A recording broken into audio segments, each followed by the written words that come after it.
Let's bring in Gary Neville, who's there on commentary duty for us. If it is Edinson Cavani, would you be happy with that? Is he the answer to United's problems, Gary?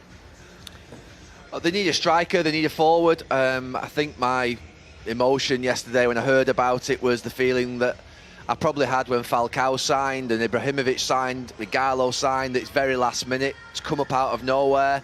There is an element of thrill to it, an element of intrigue, excitement, because he's one of the world's great strikers over the last 5 or 10 years, and you hope he can come out here and set the stadium in the Premier League on fire. There is an element also of, how we ended up here. Manchester United 2-3 months ago, they had a great coronavirus period. The club had acted with great class. Marcus Rashford's work.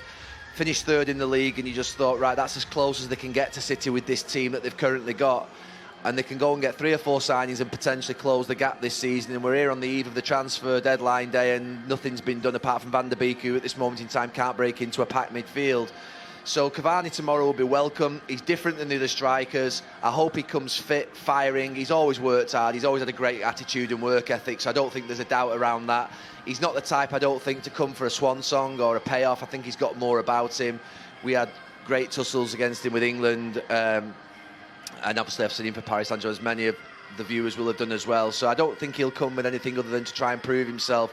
It's just a case of, I don't think it was in the strategy, I don't think it was in the plan, and certainly couldn't have been, because something like this couldn't have been kept quiet as long as it has been. There was talk of a new centre-half for Manchester United at some stage as well, Gary. Well, we have one today in the shape of Eric Bailly. How do you assess that change?